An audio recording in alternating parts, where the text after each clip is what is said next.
Hello दोस्तों, जय शिव शक्ति। आप सभी का मेरे चैनल में वेलकम है। तो दोस्तों, आज मैं न्यू मून एनर्जी अपडेट कर रही हूँ और इससे पहले भी मैंने 6 पोर्टल का एनर्जी अपडेट किया है। जिन लोगों ने नहीं देखा है तो प्लीज़ जा कर के वो वीडियो देख लें। तो दोस्तों, आज मैं एनर्जी अपडेट कर रही हूँ न्यू मून एनर्जी की, यानी अमावस्या की।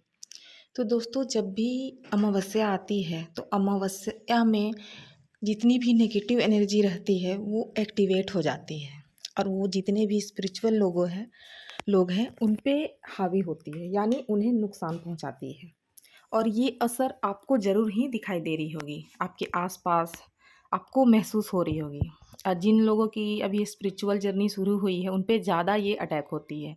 इसलिए जब भी फुल मून या न्यू मून या पोर्टल आता है तो हमारे इमोशन हम पे बहुत हावी होने लगते हैं। कभी सोचा है क्यों? क्योंकि ये नेगेटिव एनर्जी को मौका मिल जाता है हमारी एनर्जी को सक करने का। तो चलिए जानते हैं दोस्तों कि क्या है एनर्जी। तो दोस्तों, मैं अभी डीएफ की एनर्जी अपडेट करूँगी।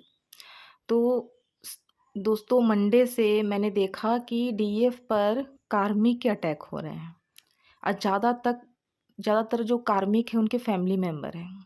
जैसे उनके माता पिता हो सकते हैं, उनके भाई बहन हो सकते हैं, रिश्तेदार हो सकते हैं, और वो भी बहुत ही गंदी लेवल पे ट्रीट कर रहे थे डीएफ के साथ। और डीएफ का हाल बहुत ज़्यादा ख़राब था। तो ये जो मैंने एनर्जी देखी, ये थी डीएफ की। तो आप बताएं कि क्या किन्हीं डीएफ पर कार्मिक अटैक हो रहा है? और अगर कार्मिक अटैक हो रहा है तो आपको उनसे बचना है। और सबसे पहले जो डीएफ करे कि अपना ऑरा लॉक करें, प्रोटेक्ट करें अपने आप को, ताकि उनकी एनर्जी आप पर डायरेक्ट अटैक ना कर सके, डायरेक्ट आपकी एनर्जी ना ले सके। तो ये थी पहली एनर्जी जो मैंने देखा कि डीएफ पर कार्मिक अटैक हो रहे हैं। दूसरी एनर्जी कल की है दोस्तों, जब मैंने देखा कि डीएफ की कुछ दबी हुई चीज़ें सरफेस पे आ रही हैं, यानी डीएफ ने अपनी डीप हीलिंग नहीं की है। मैंने देखा कि बहुत सारी डीएफ पर गुस्सा बहुत हावी है, एंगर इशू है। और एंगर इशू वो फट के बाहर आ रहा है, जैसे ज्वालामुखी बाहर निकलते हैं ना, उस तरह से बाहर आ रहा है। तो आप अपने एंगर इशू पे काम करें। जो भी डीएफ है, बहुत ज़रूरी है एंगर इशू को ख़त्म करना।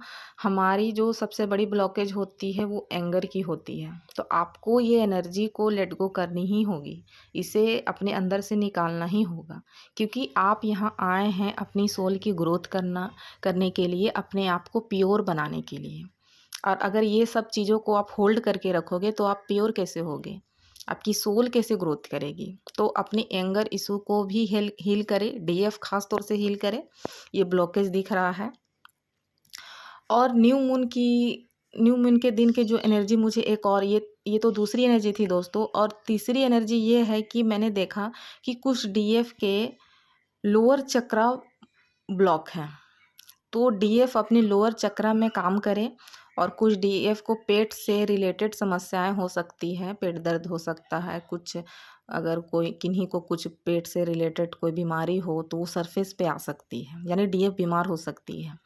अब ये पेट से रिलेटेड मुझे बीमारियां दिखी हैं तो इसका मतलब कहीं ना कहीं डीएफ के जो लोअर चक्रा है वो ब्लॉक है।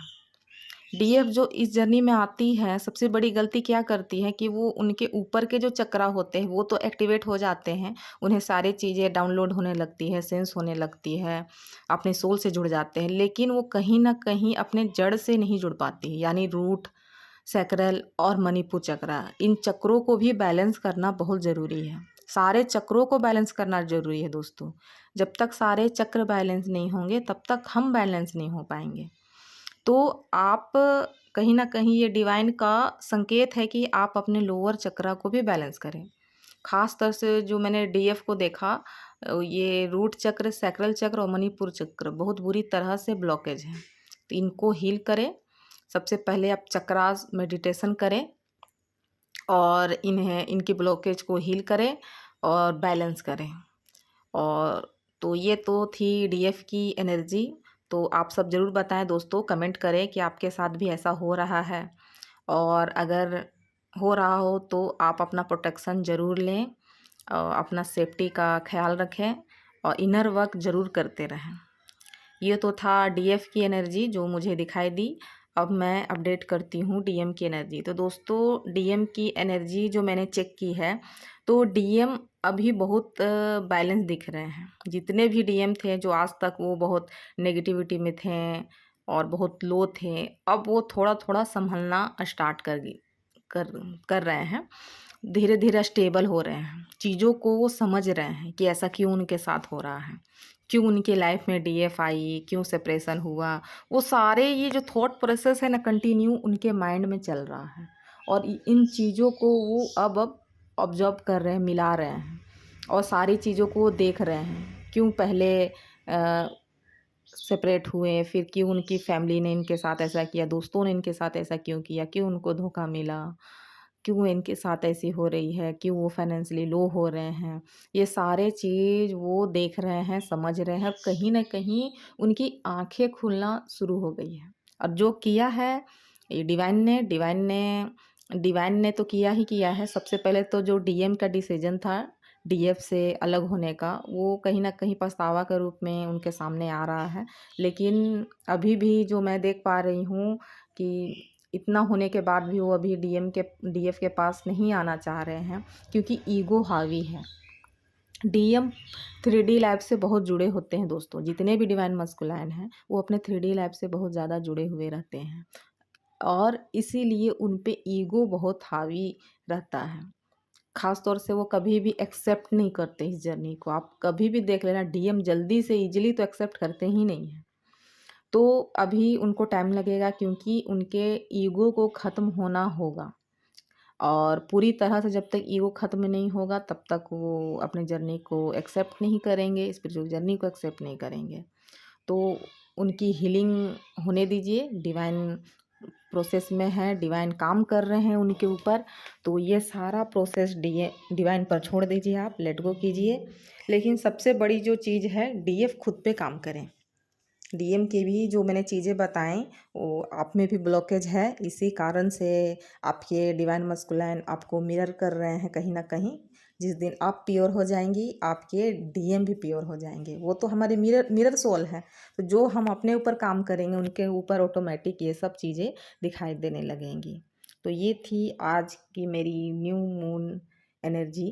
तो आप सब ज़रूर बताएं, कमेंट ज़रूर करें दोस्तों। अगर किन्हीं का कोई क्वेश्चन हो तो प्लीज़ कमेंट करें और मेरे चैनल को लाइक, सब्सक्राइब और शेयर ज़रूर करें। जय शिव शक्ति।